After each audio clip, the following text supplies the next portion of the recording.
ಎಲ್ಲ ಸ್ನೇಹಿತರಿಗೆ ನಮಸ್ಕಾರ.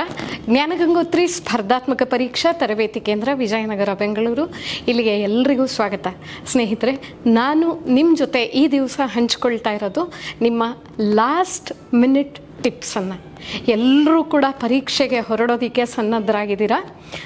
ಸಾಕಷ್ಟು ತೊಳಲಾಟಗಳ ಮಧ್ಯೆ ಒಂದು ಮನಸ್ಸಿನ ತಾಕಲಾಟಗಳು, ಹೋರಾಟ, ನಮ್ಮೊಳಗೆ ನಾವು ಎಷ್ಟೊಂದು ಸಂಘರ್ಷಗಳು, ಯುದ್ಧಗಳನ್ನೆಲ್ಲ ದಾಟಿ ಈ ದಿವಸ ನೀವು ಪರೀಕ್ಷೆ ಬರೆಯೋದಕ್ಕೆ ಇನ್ನು 2 ದಿನ ದೂರ ಇದೆ. ಸಜ್ಜಾಗಿದ್ದೀರಾ ಅಲ್ವಾ? ಹಾಗಾದರೆ ಈ ಕೊನೆ ಕ್ಷಣದಲ್ಲಿ ದಿ ವಿನ್ನಿಂಗ್ ಟಿಪ್ಸ್ ಅಂತ ಹೇಳ್ತೀವಲ್ವ, ಅಂದರೆ ಬರೀ ಪರೀಕ್ಷೆಗೆ ಪುಸ್ತಕ ಇಟ್ಕೊಳ್ಳೋದು, ಲೆಕ್ಚರ್ಸ್ ಕೇಳೋದು, ಸಿಕ್ಕ ಯೂಟ್ಯೂಬ್ಗಳು, ಬ್ಲಾಗ್ಗಳು, ಎಲ್ಲ ವೆಬ್ಸೈಟ್ಸು, ಇದೆಲ್ಲ ಒಂದು ಹಂತ ತೀರೋಗಿದೆ. ಇವಾಗ ಅದರಲ್ಲಿಲ್ಲ. ನಾವಿವಾಗ ಮಾನಸಿಕವಾಗಿ instructing the sub conscious mind, ಹೌದಲ್ವಾ? ನಮ್ಮ ಉಪಪ್ರಜ್ಞೆಗೆ ಒಂದಷ್ಟು ಸೂಚನೆಗಳನ್ನು, ಇನ್ಸ್ಟ್ರಕ್ಷನ್ಸನ್ನು ಕೊಡ್ತಾ ನಾವಿವಾಗ ಪರೀಕ್ಷೆ ಬರೆಯೋ ಅತ್ತ ನಮ್ಮ ಚಿತ್ತವನ್ನು ಹಾಕಬೇಕು. ನೀವು ಗಮನಿಸಿದರೆ ಸ್ಪೋರ್ಟ್ಸ್ ಪರ್ಸನಾಲಿಟೀಸ್, ಹೌದು, ಆಟಕ್ಕೆ ಹೋಗೋ ಮೊದಲು ಮತ್ತು ಯಾರ ಜೊತೆನೂ ಮಾತಾಡೋದಿಲ್ಲ, ಅದರಲ್ಲೇ ಗಮನ ಎಲ್ಲ ಇಟ್ಬಿಟ್ಟಿರ್ತಾರೆ. ಆ ಥರನೇ ನಮ್ಮದು ಇದೊಂದು ದೊಡ್ಡ ಯುದ್ಧಕ್ಕೆ ನಾವು ಹೊರಡ್ತಾ ಇದ್ದೀವಿ. ಅದರಿಂದ ನಮ್ಮನ್ನು ನಾವು ರೆಡಿ ಮಾಡ್ಕೊಂಬಿಡೋಣ, ಹೌದಲ್ವಾ ಸ್ನೇಹಿತರೆ? ಈ ಕೊನೆಯ ಕ್ಷಣಗಳಲ್ಲಿ ಏನು ತಯಾರಿ ಮಾಡ್ಕೊಳ್ಳಿ. ದಯವಿಟ್ಟು ಸ್ನೇಹಿತರೆ, ಸಾಧ್ಯ ಆದಷ್ಟು ಓದಿ, ಹೆಚ್ಚಿಗೆ ಟೆನ್ಷನ್ ತಗೋಬೇಡಿ. ಎಷ್ಟು ಸಾಧ್ಯನೋ ಅಷ್ಟು ಕಾಮಾಗಿ ಕೂಲಾಗಿರಿ. ದಯವಿಟ್ಟು ಒಳ್ಳೆ ಆಹಾರ, ಸಾಧ್ಯವಾದ ಮಟ್ಟಿಗೆ ಮನೆ ಆಹಾರ ಅಥವಾ ಸಾತ್ವಿಕವಾದ ಆಹಾರವನ್ನೇ ಸ್ವೀಕರಿಸಿ. Eat very light, very bland diet, good diet. ಏನೂ ಹಾಗೆ ಟ್ರಿಗರ್ ಮಾಡೋದು, ಕೋಪ ಬರೋದು, ಟೆನ್ಷನ್ ಜಾಸ್ತಿ ಮಾಡುವಂಥ ಯಾವುದನ್ನು ತಿನ್ನಬೇಡಿ. Avoid the food which contains more of sulphur content. ಈರುಳ್ಳಿ, ಬೆಳ್ಳುಳ್ಳಿ, ನಾನ್ ವೆಜಿಟೇರಿಯನ್ ಫುಡ್ಸ್ ಈ 2-3 ದಿವಸ, ಪರೀಕ್ಷೆ ಸಂಜೆ ನಿಮ್ಮ ಇಷ್ಟ, ಈ 2-3 ದಿವಸ ಅವಾಯ್ಡ್ ಮಾಡಿಬಿಡಿ. Keep your self in a good mental as well as physical health conditions.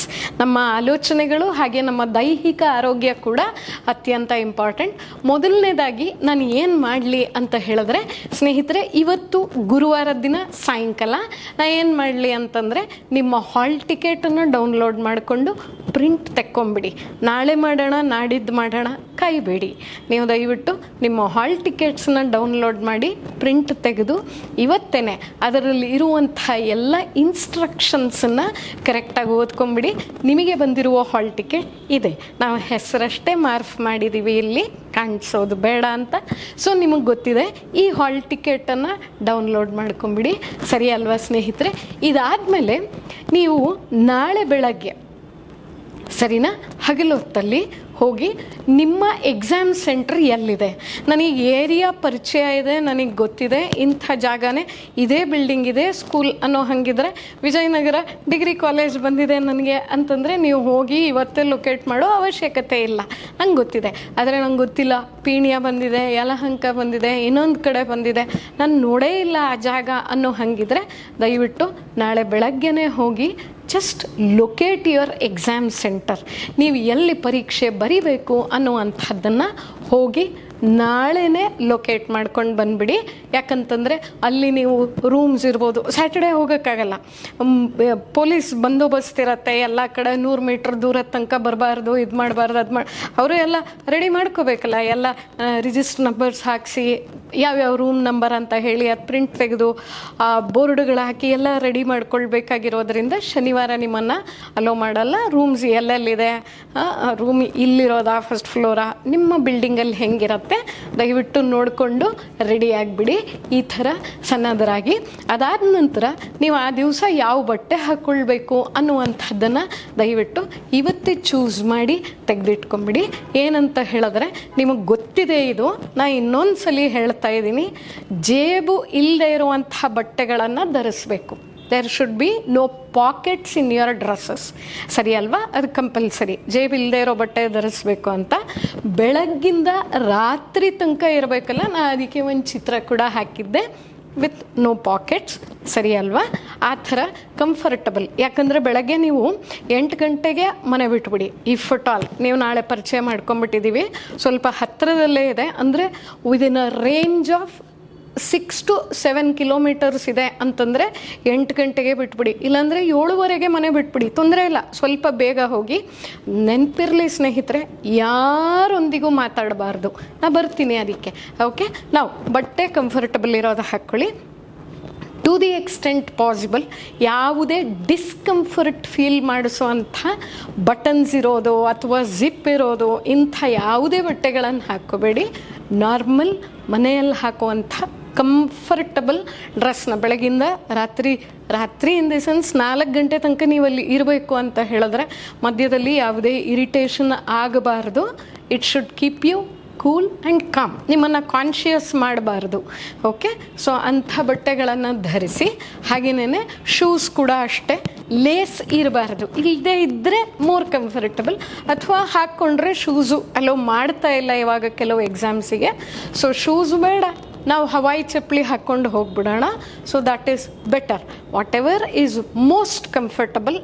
ನಾನಲ್ಲಿ ಕೂತ್ಕೋಬೇಕು ಲಾಂಗ್ ಅವರ್ಸ್ ಅಂತ ಹೇಳಿದ್ರೆ 10 to 12 ಅಷ್ಟೇ ಅಲ್ಲ, 1 to 2 ಕೂಡ carry your lunch boxes. Don't ever go to anywhere hotels close by. ನಮ್ಗೆ ಗೊತ್ತಿಲ್ಲ ಏರಿಯಾ, ಅಲ್ಲಿ ಏನು ಊಟ ಸಿಗುತ್ತೋ, ಯಾವ ಹೈಜೀನ್ ಇದೆಯೋ ಏನು ಗೊತ್ತಿಲ್ಲದೆ ಇರೋದ್ರಿಂದ ಇಟ್ ಈಸ್ ಮಚ್ ಸೇಫರ್. ನೀವು ಎಲ್ಲಿದ್ದೀರಾ, if you are in P G, ನಿಮ್ಮ ಪಿ ಜಿ ಹತ್ತಿರದ ಹೋಟೆಲ್ಸ್ ನಿಮಗೆ ಗೊತ್ತಿದ್ದಿರತ್ತೆ. ಅಲ್ಲಿಂದ ಏನು ನಿಮಗೆ ಕಂಫರ್ಟ್ ಈಟ್ ಅನಿಸುತ್ತೆ, ಲೈಟ್ ಫುಡ್ ಅದನ್ನು ತೊಗೊಂಡು ಹೋಗ್ಬಿಡಿ. ಲಂಚ್ ಬಾಕ್ಸ್ ಪ್ರಿಪೇರ್ ಮಾಡಿಕೊಂಡು ಹೊರಟೋಗ್ಬಿಡಿ. ಮತ್ತು ನೀವು ಅದಾದಮೇಲೆ ಫುಟ್ವೇರ್ ಆದಮೇಲೆ ಬ್ಯಾಗಲ್ಲಿ ಏನು ಇಟ್ಕೊಂಡು ಹೋಗಬೇಕಂದ್ರೆ ಯಾವುದೇ ಕಾರಣಕ್ಕೂ ಸ್ನೇಹಿತರೆ ಗಡಿಯಾರಗಳನ್ನು, ಮೊಬೈಲ್ ಫೋನ್ಗಳನ್ನು ಅಲೋ ಮಾಡೋದಿಲ್ಲ. ಅದನ್ನು ನಿಮ್ಮ ಬ್ಯಾಗಲ್ಲಿ ನೀವು ಪ್ಯಾಡೋ, ಪೆನ್ನೋ, ಪೆನ್ಸಿಲೋ ಈ ಥರದ್ದು ಇಟ್ಕೋಬೇಕಾಗಿರೋದ್ರಿಂದ ಒಂದು ಬ್ಯಾಗ್ ಕ್ಯಾರಿ ಮಾಡಿರ್ತೀರ. ದಯವಿಟ್ಟು ಯಾರೂ ಕೂಡ ಕಾಸ್ಟ್ಲಿ ಮೊಬೈಲ್ಸನ್ನು ತೊಗೊಂಡು ಹೋಗಬೇಡಿ. ನಿಮ್ಮ ಬ್ಯಾಗ್ ಆಚೆ ಕಡೆ ಇಡಿ ಅಂತ ಹೇಳಿರ್ತಾರೆ. In spite of any camera or anything, irrespective ನಾವು ಟೆನ್ಷನ್ನೇ ತೊಗೊಳ್ಳೋದು ಬೇಡ ಅಲ್ವಾ? So instead of cure let us take A precaution. ನಾವು ಯಾವುದೇ ಕಾಸ್ಟ್ಲಿ ಗ್ಯಾಡ್ಜೆಟ್ಸನ್ನು ಇಟ್ಕೋಬೇಡಿ. ಕಮ್ಯುನಿಕೇಷನ್ಗೆ ಬೇಕಾದಂಥ ಫೋನು ಅಗತ್ಯವಿದ್ದಲ್ಲಿ ಮಾತ್ರ ಫೋನ್ ಇಟ್ಕೊಳ್ಳಿ. ಗಡಿಯಾರ ಕಟ್ಕೊಳ್ಳೋ ಹಾಗಿಲ್ಲ. ಹೆಣ್ಮಕ್ಳಾಗಲಿ ಹುಡುಗರಾಗಲಿ ಯಾರು ಕೂಡ ಗಡಿಯಾರನ ಕಟ್ಕೊಂಡು ಹೋಗಬೇಡಿ. ಮೊಬೈಲ್ಗಳನ್ನು ತೊಗೊಂಡು ಹೋಗಬೇಡಿ. ಕಾಸ್ಟ್ಲಿ ಗ್ಯಾಡ್ಜೆಟ್ ಇದ್ದರೆ ಬಿಟ್ಬಿಡಿ ಮನೆಯಲ್ಲೇ, ತೊಂದರೆ ಇಲ್ಲ. Wherever you are, you just leave it there and go to the exam centre. Have less noise. Friends, ಏನು ಗೊತ್ತಾ, ಯಾರೊಂದಿಗೂ ಹೆಚ್ಚು ಸಂಪರ್ಕ ಆ ದಿವಸ ಅಲ್ಲಿ ಎಕ್ಸಾಮ್ ಸೆಂಟ್ರಲ್ಲಿ ಮಾತಾಡೋದಕ್ಕೆ ಹೋಗಬೇಡಿ. ಸರಿ ಅಲ್ವಾ?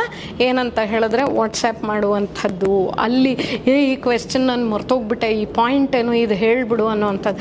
1 question or 1 point, it makes no difference. You keep yourself cool, calm and composed. ನಿಮಗೆ ಅದನ್ನು ನೆನಪಾಗಿಬಿಡತ್ತೆ. ಅದರಿಂದ ಅದು ಯಾವುದರ ಅಗತ್ಯತೆ ಇಲ್ಲದಿರುವುದರಿಂದ ನೀವು ತೊಗೊಂಡು ಹೋಗೋದು ಬೇಕಾಗಿಲ್ಲ. ಸರಿ ಅಲ್ವಾ? So that is it. ಏನನ್ನು ಕ್ಯಾರಿ ಮಾಡಬೇಡಿ. ಮತ್ತು ನಾನು ಏನು ತೊಗೊಂಡು ಹೋಗಬೇಕು ಅಂತಂದರೆ ಕಂಪಲ್ಸರಿ ಒಂದು ರೈಟಿಂಗ್ ಪ್ಯಾಡ್ ಇಟ್ಕೊಂಡು ಹೋಗಿರಿ ಸ್ನೇಹಿತರೆ. ಬಿಡ್ತಾರೋ ಬಿಡಲ್ವೋ ಗೊತ್ತಿಲ್ಲ ಒಳಗಡೆ. ಬಿಕಾಸ್ ಕೆಲವೊಂದು ಕಡೆ ಅಲೋ ಮಾಡ್ತಿದ್ದಾರೆ ಇತ್ತೀಚೆಗೆ, ಕೆಲವೊಂದು ಕಡೆ ಅಲೋ ಮಾಡ್ತಿಲ್ಲ. ಅದಕ್ಕೆ ನಾವೇನು ಮಾಡೋಣ ಅಂದರೆ ಟ್ರಾನ್ಸ್ಪರೆಂಟ್ ಆಗಿರುತ್ತಲ್ಲ, ಎರಡೂ ಕಡೆ ಕಾಣಿಸುವಂಥದ್ದು. ಬಿಕಾಸ್ ಆ ಥರ ಟ್ರಾನ್ಸ್ಪರೆಂಟ್ ತೊಗೊಂಡು ಹೋಗ್ಬಿಟ್ರೆ ನಮಗೂ ಏನೂ ತೊಂದರೆ ಇಲ್ಲ, ಅವ್ರಿಗೂ ತೊಂದರೆ ಇಲ್ಲ. ಕೆಲವೊಂದು schools or colleges wherever we are instructed to go and write the examination, bench ಎಲ್ಲ ತೂತ್ ಮಾಡಿಬಿಟ್ಟಿರ್ತಾರೆ, ಕೆತ್ತಬಿಟ್ಟಿರ್ತಾರೆ. ಅದ್ರ ಮೇಲೆ ನಮ್ಮ OMR ಇಟ್ಕೊಂಡು ನಾವು ಸರ್ಕಲ್ ಮಾಡೋದಕ್ಕೆ ಸಾಧ್ಯ ಆಗಲ್ಲ. ಅಂಥ ಸಂದರ್ಭಗಳಲ್ಲಿ ಕಷ್ಟ ಆಗುತ್ತೆ. ಅದರಿಂದ ಒಂದು ಟ್ರಾನ್ಸ್ಪರೆಂಟ್ ರೈಟಿಂಗ್ ಪ್ಯಾಡ್ ಇಟ್ಕೊಂಬಿಡಿ. ಹಾಗೆ ನಿಮ್ಮ ಜೊತೆ 2 ಬಾಲ್ ಪಾಯಿಂಟ್ ಪೆನ್ಸನ್ನು ತೊಗೊಂಡು ಹೋಗಿ. ಸ್ನೇಹಿತರೆ ನೆನಪಿರಲಿ, ನೀವಿಲ್ಲಿ ನೋಡ್ತಾ ಇದ್ದೀರಾ ಫ್ಲೇರ್ SRX.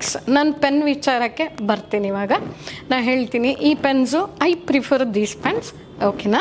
ಸೊ ಇದು ಬಹಳಷ್ಟು ಸ್ನೇಹಿತರು ನಿಮ್ಮಂಥವರು ಇದನ್ನು ನಮಗೆ ಸಜೆಸ್ಟ್ ಮಾಡಿದ್ರು. ಬೇಕಾದಷ್ಟು ಪೆನ್ನುಗಳಲ್ಲಿ ಬರೆದಿದ್ದಾರೆ ಸ್ನೇಹಿತರು. ಟೆಸ್ಟ್ ಸೀರೀಸ್ ಬರೀತಾ ಇದ್ದಾರೆ. ಅವರೆಲ್ಲ ಬರೆಯೋವಾಗ ಒಂದೊಂದ್ಸಲಿ ಒಂದೊಂದು ಪೆನ್ ಟ್ರೈ ಮಾಡಿ, ಈ ಪೆನ್ ಟ್ರೈ ಮಾಡಿ, ಈ ಪೆನ್ ಟ್ರೈ ಮಾಡಿ ಅಂತ ಹೇಳಿ ಟ್ರೈ ಮಾಡಿರುವಂಥ ಪೆನ್ಸಲ್ಲಿ ಇದು ದಿ ಬೆಸ್ಟ್ ಪೆನ್ ಆಗಿದೆ. ನಾನು ಹೇಳ್ತೀನಿ ಏನು, ಯಾಕೆ, ಅಂತ ಹೇಳಿಬಿಟ್ಟು I will just tell you SRX Flair ಅಂತ ಇರುವಂಥ ಪೆನ್ನನ್ನು ನೀವು ತೊಗೊಳ್ಳೋದು ಉತ್ತಮ. ನಿಮ್ಮ ಚಾಯ್ಸ್ ಬೇರೆ ಇಲ್ಲ, ನಾನು ಎಷ್ಟೊಂದು ಪೆನ್ ಬರಿತಾ ಇದ್ದೀನಿ, ಇದೆಲ್ಲ ನಾನು ಬೇರೆ ಪೆನ್ನಲ್ಲಿ ಬರಿತೀನಿ. ಯಾಕಂದರೆ ಇವಾಗಷ್ಟೇ ಯಾರೋ ಸ್ನೇಹಿತರು ಬಂದಿದ್ರು, ಅವ್ರು ಇನ್ನೊಂದು ಯಾವುದೋ ಪೆನ್ನಲ್ಲಿ ಬರೀತಾರಂತ, ಅದು ಬೆಂಗಳೂರಲ್ಲೇ ಸಿಗಲ್ಲ ಮೇಡಮ್, ನಮ್ಮ ಊರಿಂದ ತರ್ತೀನಿ ಅಂತ ಹೇಳುತ್ತಿದ್ರು. ಸೊ ನಿಮಗೆ ಯಾವುದು ತುಂಬ ಕಂಫರ್ಟ್ ಇದೆ, ಬರೆದು ಅಭ್ಯಾಸ ಇದೆ ಅಂಥದ್ದು ಯಾವುದೇ ಕಾರಣಕ್ಕೂ ಸ್ನೇಹಿತರು ಹೊಸ ಪೆನ್ನನ್ನು ತೊಗೊಂಡು ಹೋಗಬಾರ್ದು. ನಾಳೆ ನಾಡಿದ್ದು 2 ದಿನ ಟೈಮ್ ಇದೆಯಲ್ಲ, ಏನು ಮಾಡ್ತೀರಾ, 2 ದಿನ ಓವೆಲ್ಸು ನೀವು ಏನು OMR ಶೀಟ್ನ ಹೇಳ್ತೀನಿ ಅದರಲ್ಲಿ ಬರ್ಕೊಂಬಿಡಿ. ನಿಮಗೆಲ್ಲ ಪರಿಚಯ ಇದೆ, ಎಲ್ಲ ಸ್ನೇಹಿತರು ಕೂಡ ಟೆಸ್ಟ್ ಸೀರೀಸ್ ಬರೆದಿದ್ದೀರಾ, ನಿಮಗೆ ಯಾರಿಗೂ ಇದು ಹೊಸತಿಲ್ಲ. ಆದರೆ I am just giving you refresher ಅಷ್ಟೇನೆ, ನೀವು ಏನು ಮಾಡಬೇಕು ಅಂತ. ಓಕೆನಾ? ಪೆನ್ ಬಗ್ಗೆ ನೋಡ್ಕೊಂಬಿಡೋಣ ಅಲ್ವಾ. ಕಂಪಲ್ಸರಿ ಏನು ಹೇಳ್ತಾರೆ ಅಂದರೆ blue R black ball point pen ಅಂತ ಹೇಳ್ತಾರೆ. ಸ್ನೇಹಿತರೆ, ಬಾಲ್ ಪಾಯಿಂಟ್ ಪೆನ್ನಿನ ನಿಬ್ಬಿದೆಯಲ್ಲ ವೇರಿ ಆಗುತ್ತೆ. 0.2 mm ಇಂದ 1.6 mm ತನಕ ವೇರಿ ಆಗುತ್ತೆ. ನಿಮ್ಗೆ ಗೊತ್ತಿರತ್ತೆ, ಆ ನಿಬ್ಬ ಹತ್ರ ಬಾಲ್ ಇರುತ್ತೆ, ಅದು ರೊಟೇಟ್ ಆಗಿ ನಾವು ಬರೆಯುವಂಥದ್ದು ಮೂಡಬೇಕು. ನಿಮ್ಮ ಎಫರ್ಟ್ ಹೆಚ್ಚಿರುತ್ತೆ, ಪ್ರೆಷರ್ ಹಾಕಬೇಕು. ಆದ್ದರಿಂದ ನೀವು ಅದನ್ನು ಚೂಸ್ ಮಾಡೋವಾಗ ಕೇರ್ಫುಲ್ಲಾಗಿ. ನಾನು ಇವಾಗಷ್ಟೇ ಒಂದು ಮಾತು ಹೇಳ್ತಾ ಇದ್ದೆ, yes there is something else. Okay ನಾ ಹೇಳ್ತಿದ್ದೆ ನೋಡಿ, SRX ಫ್ಲೇರ್ ಇದ್ರದ್ದು ಟಿಪ್ ಸೈಜ್ ಇದೆಯಲ್ಲ, ಅಂದರೆ ನಾವು ಬರೆಯುವಂಥ ಟಿಪ್ ಸೈಜು ಇದು 0.7 mm ಇದೆ. ಅಂದರೆ ತುಂಬ ತೆಳ್ಳಕ್ಕೂ ಇಲ್ಲ, ದಪ್ಪ ಇಲ್ಲ. ಇದನ್ನು ನಾವು ಯಾಕೆ ಚೂಸ್ ಮಾಡಬೇಕು ಅಂತ ಹೇಳಿದ್ರೆ, ನಾವು ಬರೆಯೋವಾಗ ಓವೆಲ್ಸಿನ ಹೊರಗೆ ಹೋಗಬಾರ್ದು, ಮಧ್ಯದಲ್ಲಿ ಸ್ಪೇಸ್ ಇರಬಾರ್ದು. ನಾವು ಹೆಂಗೆ ಅಂದರೆ ಓವೆಲ್ನ ಬ್ಲಾಕ್ ಮಾಡಬೇಕು, ನಾನು ಅದನ್ನು ತೋರಿಸ್ತೀನಿ ಇವಾಗ.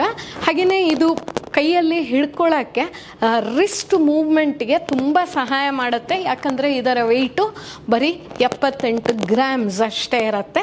78 ಗ್ರಾಮ್ಸ್ ಆ್ಯಂಡ್ 0.7 mm ಇರುತ್ತೆ. ಅದರಿಂದ ಇದು ತುಂಬ ಸುಲಭ ಇದೆ.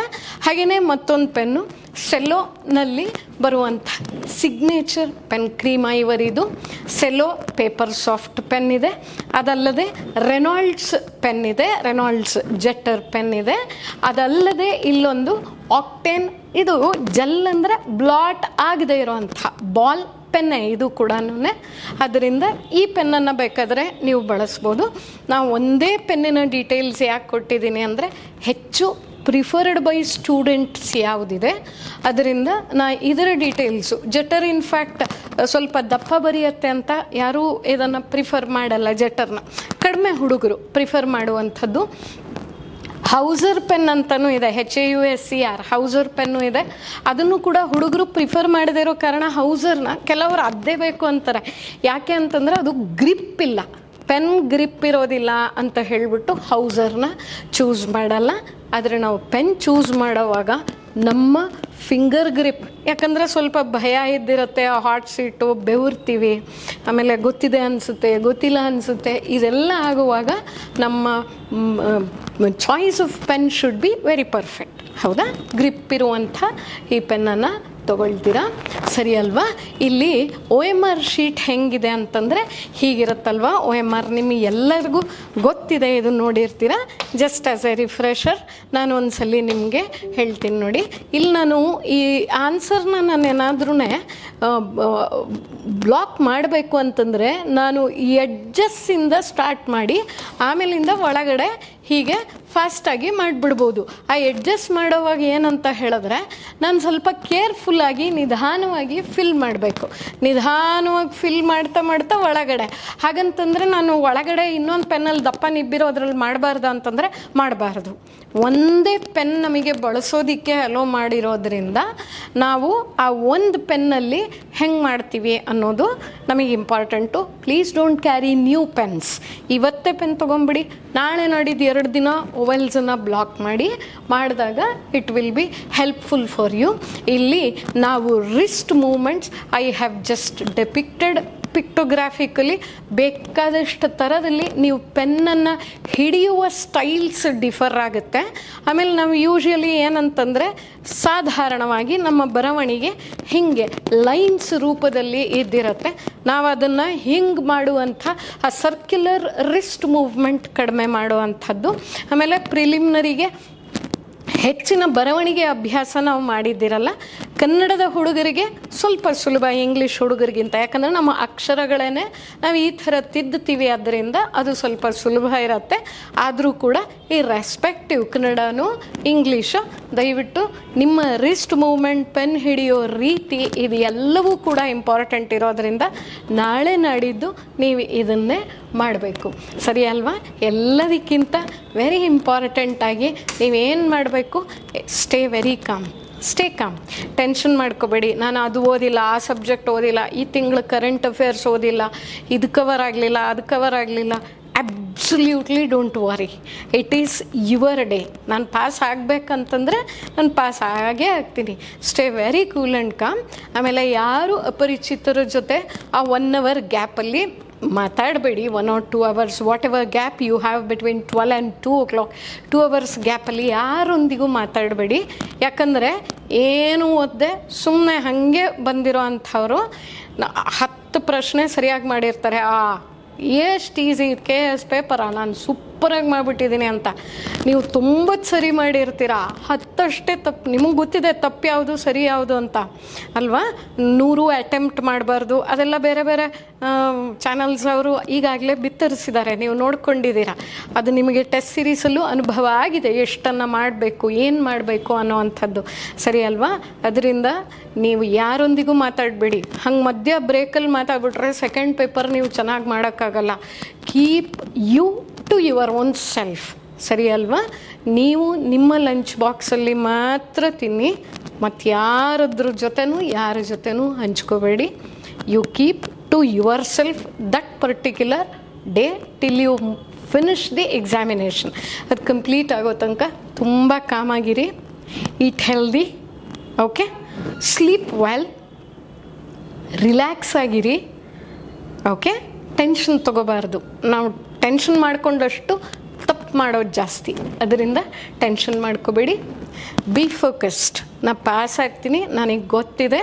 Because it is more of common sense rather than mere books. ನಿಮ್ಗೆ ಎಲ್ಲರಿಗೂ ಗೊತ್ತಿದೆ. ನೀವು ಎಲ್ಲರೂ ಕೂಡ ಅದನ್ನೇ ಮಾಡಬೇಕು. ಬಹಳ ಚೆನ್ನಾಗಿ ನೀವು ಮಾಡಲಿ ಪರೀಕ್ಷೆಗಳು ಅಂತ ಹೇಳುತ್ತಾ, all the best from team Jnanagangotri. ನಿಮ್ಮ ಎಲ್ಲರಿಗೂ ಕೂಡ ಜ್ಞಾನಗಂಗೋತ್ರಿ ವತಿಯಿಂದ ಆಲ್ ದಿ ಬೆಸ್ಟ್ ಅಂತ ಹೇಳ್ತಾ ಇದ್ದೀವಿ. Do follow our tips. All the best to all of you. Thank you.